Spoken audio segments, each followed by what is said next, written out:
dihargai. Nah, itu dari hukuman kemudian konsekuensi itu membuat anak menjadi kehilangan hak, dibuat tidak nyaman, diasingkan untuk sementara waktu. Kemudian next. Nah, kita masuk ke dalam restitusi. Apa itu restitusi? Nah, Bapak Ibu pernah mendengar restitusi? Oh, barusan ya. Ya, restitusi ya. Restitusi itu adalah proses menciptakan kondisi bagi murid untuk memperbaiki kesalahannya, sehingga mereka bisa kembali ke kelompok mereka dengan karakter yang lebih kuat. Kemudian restitusi juga merupakan proses kolaborasi yang mengajarkan murid untuk mencari solusi untuk masalah mereka dan membantu murid berpikir tentang orang seperti apa yang mereka ingin menjadi. Ini merupakan tujuan mulia dan bagaimana mereka harus memperlakukan orang lain. Ini merupakan arti dari restitusi. Next. Nah, di sini ada identitas gagal dan identitas sukses. Ya, untuk identitas gagal di sini contohnya itu suatu hukuman, Kemudian untuk identitas yang sukses di sini disiplin, konsekuensi dan restitusi itu tadi. Untuk identitas gagal hukuman yaitu sesuatu yang menyakitkan yang harus terjadi ya, seperti tadi. Kemudian hukuman itu tidak nyaman untuk murid atau anak untuk jangka waktu yang panjang. Kemudian kalau hukuman di sini juga korban mendapatkan keadilan. Si korban mendapatkan keadilan. Kemudian murid atau anak akan tersakiti.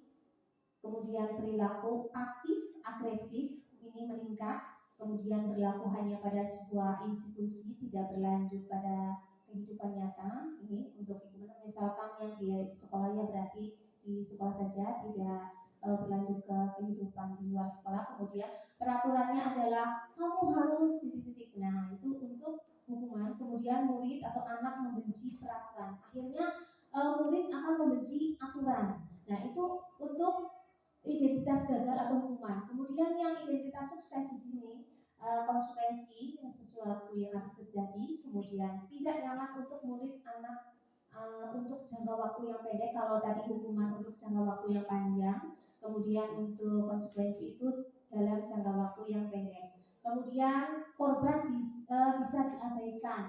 Kemudian murid atau anak dibuat tidak nyaman, ya hanya tidak nyaman, tidak tersakiti. Kemudian konsekuensi di sini bersifat penguatan hanya bertahan dalam jangka waktu pendek.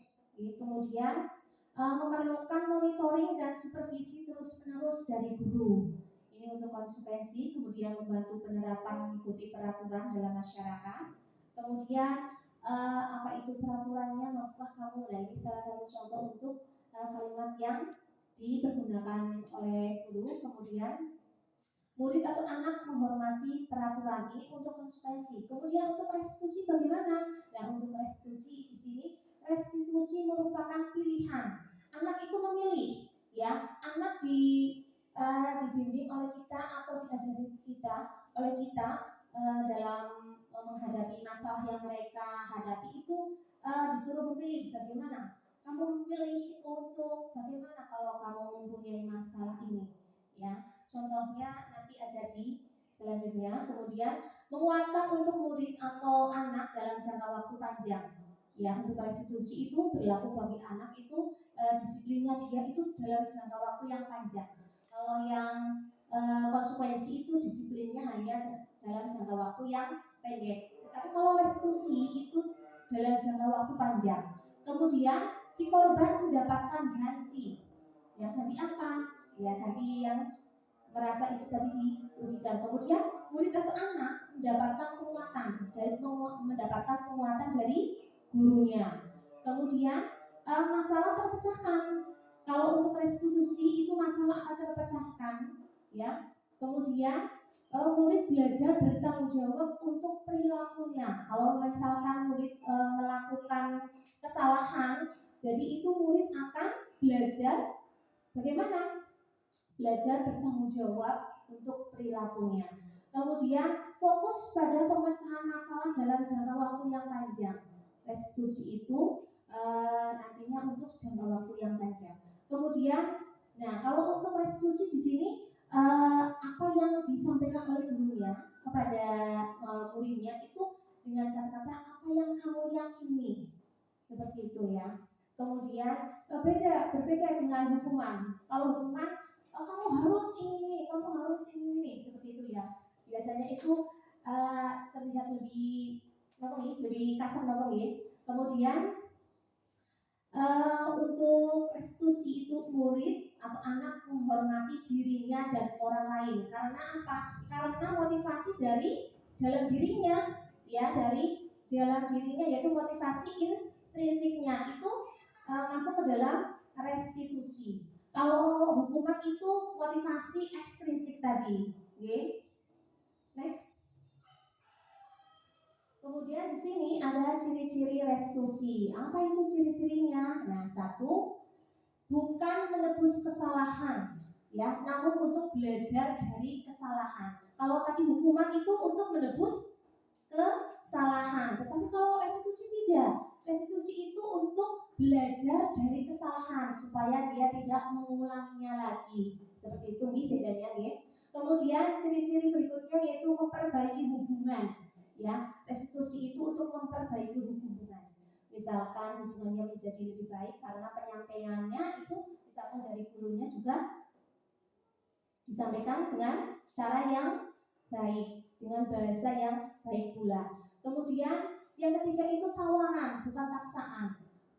Guru itu menawarkan solusi, ya, bukan memaksa. Ya, jadi kalau restitusi itu guru menawarkan solusi, ya, bukan memaksa, seperti itu. Kemudian untuk ciri-ciri selanjutnya yaitu restitusi menuntun untuk melihat kedalaman, ya. Jadi guru itu menuntun anak supaya apa? Supaya ia itu dapat mencari solusi dalam masalah yang dihadapinya, seperti itu, ya. Jadi guru itu menuntun. Kemudian restitusi itu mencari kebutuhan dasar yang mendasari tindakannya, ya. Guru itu mencari kebutuhan apa yang dibutuhkan oleh murid. Kita harus tahu kebutuhan anak yang dibutuhkan oleh anak. Semua itu mempunyai kebutuhan, kita juga mempunyai kebutuhan, ya. Kebutuhan itu berbeda-beda, ya. Jadi kita sebagai guru itu harus mencari tahu dan harus tahu juga itu kebutuhan anak atau murid kita itu seperti apa, seperti. Kemudian restitusi diri adalah cara yang paling baik dibanding tadi, ya, dibanding yang lain. Ini restitusi adalah yang terbaik dibanding hukuman ataupun tadi konsekuensi. Kemudian restitusi itu fokus pada karakter bukan tindakan. Jadi yang difokuskan itu karakternya, bukan tindakannya. Kemudian restitusi fokus pada solusi. Jadi restitusi itu kita sebagai guru itu membantu membuat solusi untuk menyelesaikan masalah yang dihadapi oleh anak didik kita. Kemudian restitusi itu mengembalikan murid yang berbuat yang tadi melakukan kesalahan. Jadi kita mengembalikan anak-anak kepada kelompoknya. Next. Demikian itu tadi ciri-ciri restitusi. Kemudian eksplorasi konsep pembelajaran keyakinan kelas. Nah, kebetulan kemarin itu saya sudah membuat keyakinan kelas bersama anak-anak di kelas.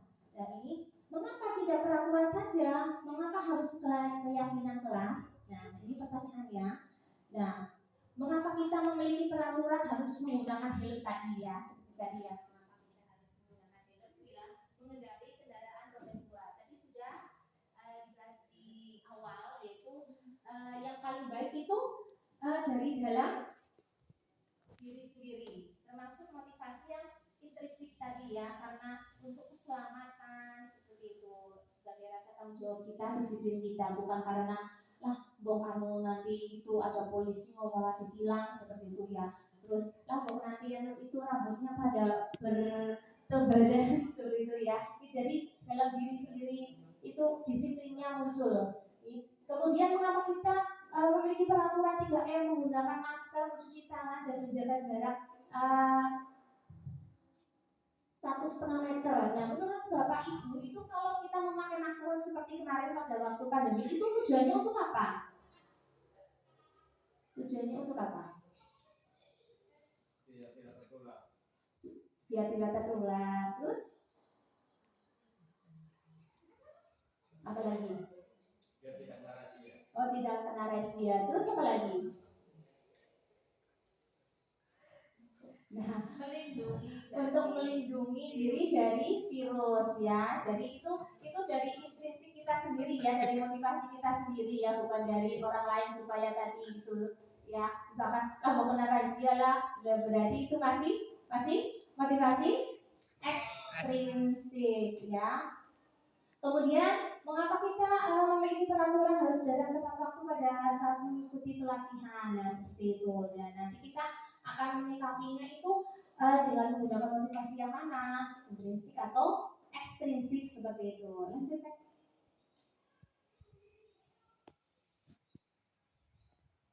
Nah, ini kemarin saya sudah membuat keyakinan kelas yang kita buat bersama-sama dengan anak-anak. Keyakinan kelas itu suatu kesepakatan yang kita buat antara murid dan guru. Kalau peraturan itu yang membuat itu hanya satu pihak. Murid hanya melaksanakan dan tidak ikut membuat. Tapi kalau keyakinan kelas itu murid dan anak itu sama-sama membuat ya, kesepakatan kelas yang dibuat, ide-ide anak itu dituangkan ya, kemudian ide kita juga nanti disepakati bersama. Nah, kemudian jadilah kesepakatan kelas yang nantinya itu akan kita laksanakan bersama-sama di kelas masing-masing. Nanti Bapak Ibu semua juga bisa membuat keyakinan kelas ya, nanti bisa dengan anak-anak itu membuat bersama-sama keyakinan kelas yang nantinya akan dilaksanakan di kelas masing-masing. Kemudian next.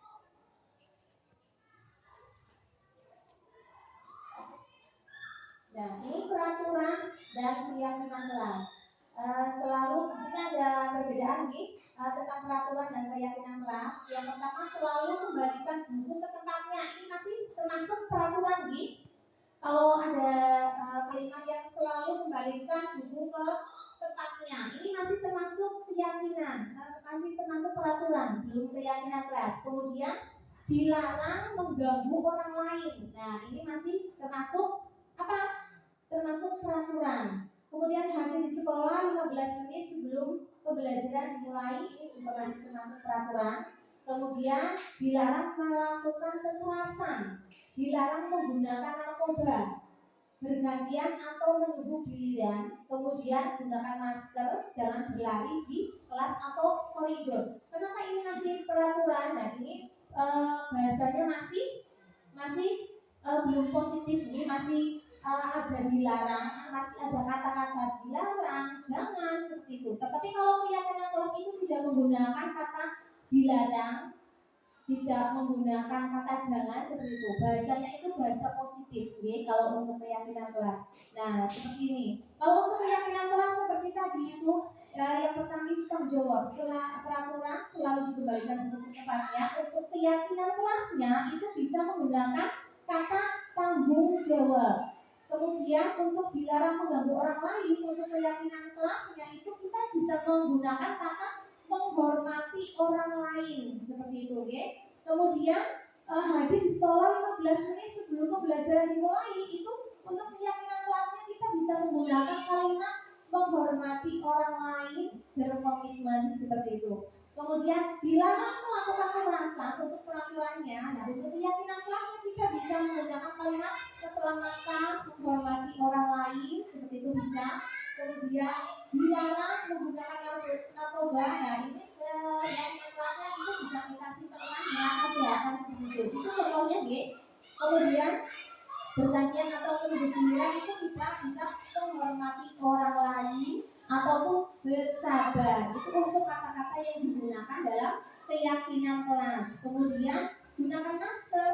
Nah, untuk keyakinan kelasnya itu kesehatan atau untuk keselamatan. Kemudian untuk peraturan jangan berlari di kelas atau koridor. Nah, ini masih menggunakan jangan. Kalau untuk peraturan itu masih menggunakan kata jangan, tetapi untuk keyakinan kelas itu menggunakan kata yang simpel keselamatan atau keamanan. Ya intinya itu untuk keyakinan kelas itu kita menggunakan kalimat yang positif seperti itu, oke? Next.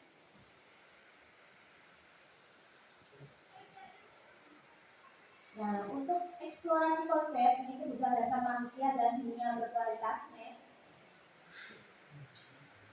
Nah, ini kebutuhan dasar manusia dan dunia berkualitas. Ini ada 5 kebutuhan dasar manusia menurut Dr. William Blazer dalam choice theory.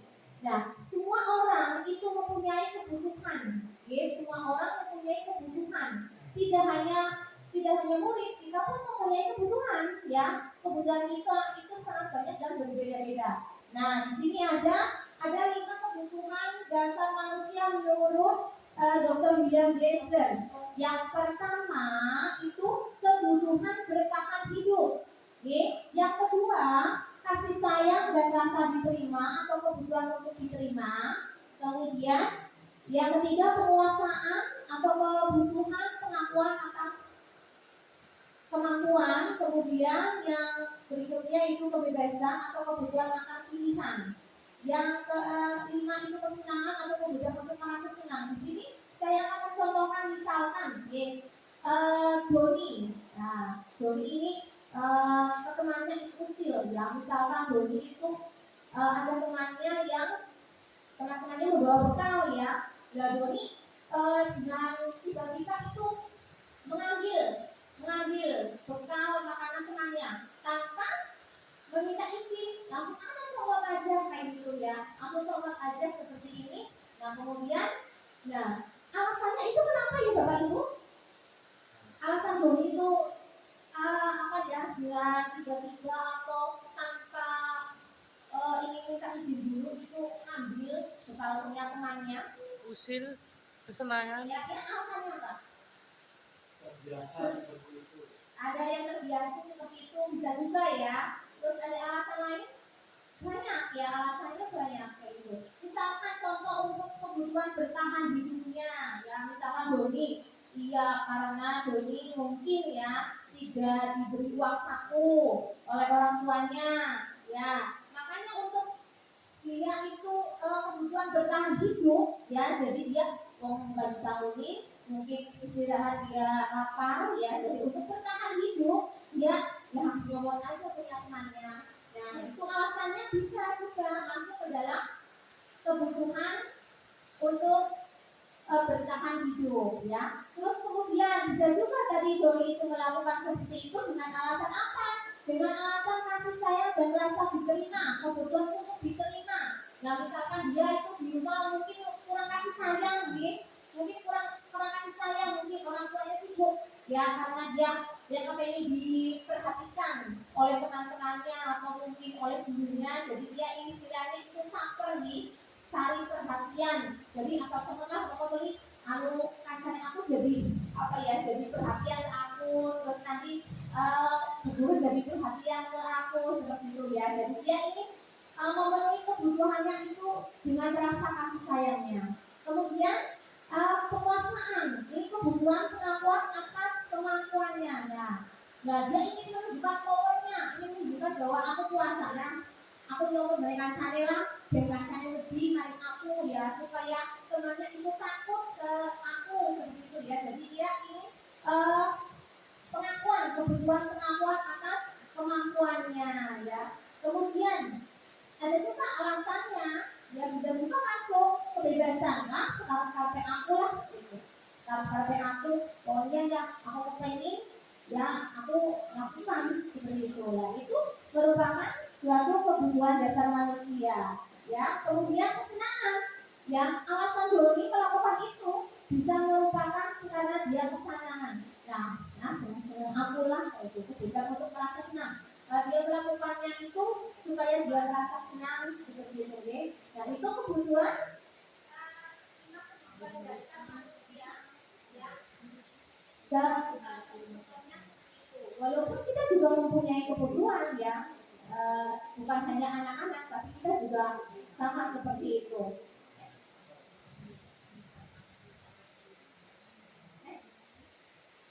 5 posisi kontrol.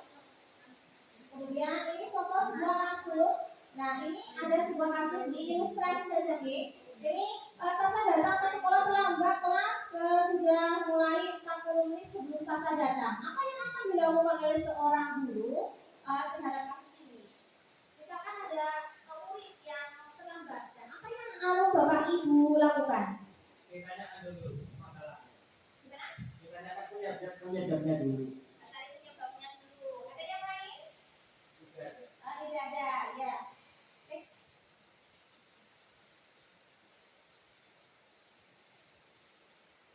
Nah, ini 5 posisi kontrol. Yang pertama itu kita sebagai guru kadang ada juga yang sebagai penghukum, ada yang sebagai pembuat rasa bersalah, ada yang sebagai teman, pemantau, dan manajer. Ini 5 posisi kontrol yang biasa kita lakukan ya dikadang ke anak-anak kita, murid-murid kita yang apabila mereka melakukan kesalahan. Nah, ini contohnya misalkan sebagai penghukum. Nah, ini guru berbuat menghardik, menunjuk-nunjuk, misalkan kok biasa ini gue telat terus seperti itu ya. Itu sebagai penghukum ya. Salah satunya itu menunjuk, menyakiti, menyindir. Nah, itu sebagai kemudian kalau untuk membuat rasa bersalah itu mengatakan, nah seharusnya kamu jangan seperti itu, harusnya kamu seperti ini. Nah anak itu akan merasa bersalah. Nah kemudian posisi kontrol berikutnya yaitu sebagai teman, membuat alasan-alasan untuk muridnya. Kemudian pemantau itu menghitung dan mengukur, mengukur. Kemudian manajer mengajukan pertanyaan. Nah, ini untuk selanjutnya next nanti ada selanjutnya ini. Nah, ini tadi untuk penghukum di 5 kontrol posisi kontrol untuk penghukum. Itu seorang penghukum bisa menggunakan hukuman fisik maupun verbal. Jadi tidak hanya fisik tetapi verbal juga.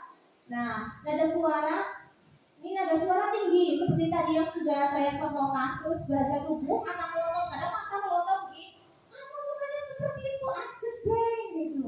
Sama terus seperti itu, terlambat lagi. Nah, seperti itu ya.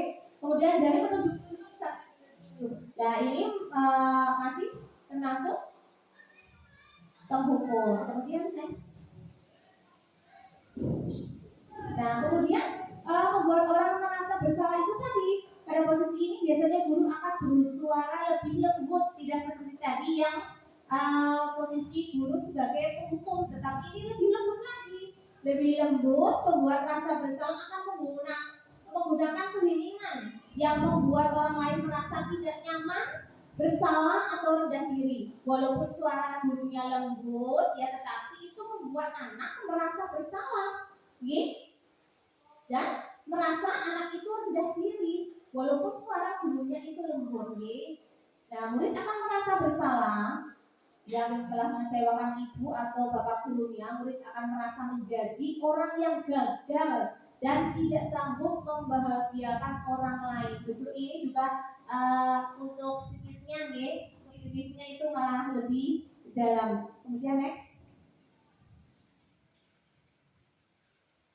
Kemudian posisi kontrol guru sebagai teman. Di sini ada sebagai teman tadi itu ya, guru akan lebih dekat dengan teman ya. Posisi ini tidak akan menyakiti murid, namun akan tetap berupaya mengontrol murid melalui persuasi. Hal negatif dari posisi teman adalah, nah ini posisi teman negatifnya yaitu bila suatu saat guru tersebut tidak membantu, maka murid akan kecewa dan berkata, saya pikir bapak ibu teman saya. Nah ini posisi kontrol guru yang memposisikan posisinya sebagai teman. Ya suatu saat misalkan gurunya tidak seperti itu, nah murid akan berkata seperti, saya pikir bapak atau ibu teman saya, kok seperti itu, kok menghukum saya seperti itu.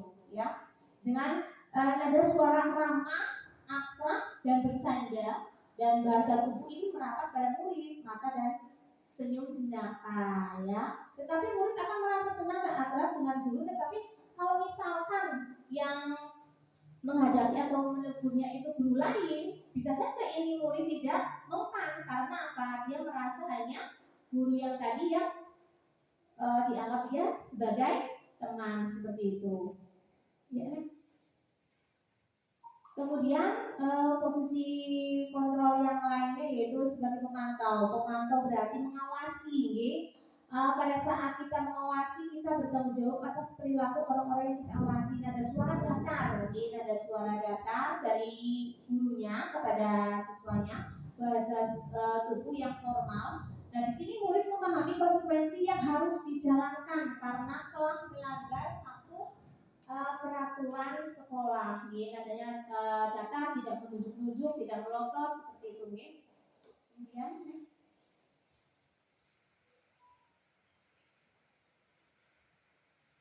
Kemudian posisi kontrol yang kelima yaitu manajer. Posisi terakhir ini, ya, sebagai manajer adalah posisi di mana guru berbuat sesuatu bersama dengan murid, mempersilahkan murid untuk mempertanggungjawabkan perilakunya, mendukung murid agar dapat menemukan solusi atas permasalahannya sendiri. Dari suara tulus, bahasa tubuh tidak kaku, mendekat ke murid, ya, tidak melotot atau tidak menunjuk-nunjuk seperti itu. Kemudian fokus pada murid, bukan untuk membahagiakan guru atau orang tua. Jadi muridnya itu fokus karena disiplin, bukan karena hanya ingin membahagiakan guru ataupun orang tuanya. Murid sudah mengetahui adanya suatu masalah dan sesuatu perlu terjadi. Bila guru mengambil posisi pemantau, guru akan melihat apa konsekuensinya dan peraturannya. Namun pada posisi manajer, guru akan mengembalikan tanggung jawab pada murid untuk mencari jalan keluar atas permasalahan yang dihadapinya. Next. Kemudian di sini ada pernyataan-pernyataan. Misalkan saya kecewa. Ya.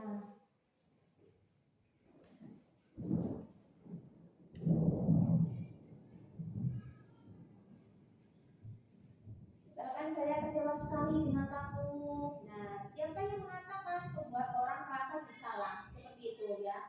Membuat orang merasa bersalah biasanya menggunakan pernyataan seperti itu. Kemudian menghukum kamu tidak pernah benar melakukannya. Sambil tadi dan sebagainya, ya. Ini next saja.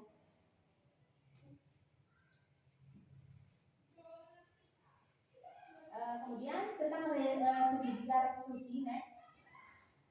Nah, di sini ada segitiga restitusi seperti tadi, ya, yang sudah ini saya jelaskan sedikit. Di sini ada 3 tahapan. Yang pertama itu menstabilkan identitas. Nah, setiap orang pasti pernah melakukan kesalahan. Nah, kemudian yang kedua itu validasi kebutuhan. Kemudian yang ketiga itu menanyakan keyakinan. Ini tahap-tahap segitiga restitusi yang nanti ada contohnya untuk videonya. Next.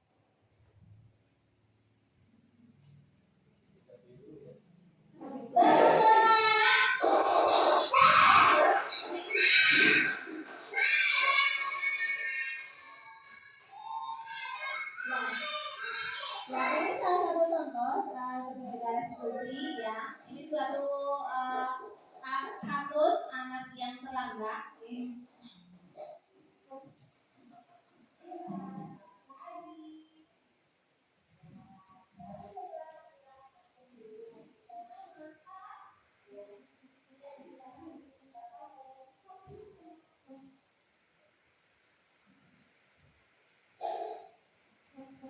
Kemudian ini penanganan menggunakan segitiga restitusinya. Yang pertama itu menstabilkan keadaannya.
Sakila dapat sekolah tidak lambat, supaya Sakila dapat menggunakan sipil.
Bapak Ibu ini sedang melaksanakan sebuah diskusi ya untuk suatu permasalahan yang dihadapi oleh Sakila. Di sini guru dan anak yang ada kasur ini membuat solusi bersama-sama.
Assalamualaikum warahmatullahi wabarakatuh. Perkenalkan, nama saya Sakila Farina Rahmatani. Sekolahnya di SD Negeri 1 Maret kelas 1. Saya senang sekali diajar oleh guru matematik.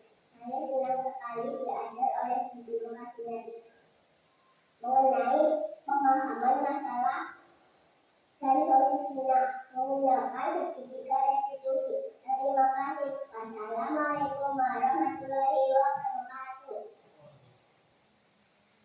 Demikianlah Bapak Ibu, itu tadi yang terakhir itu tentang menggunakan segitiga restitusi dalam suatu masalah yang dihadapi oleh murid kami.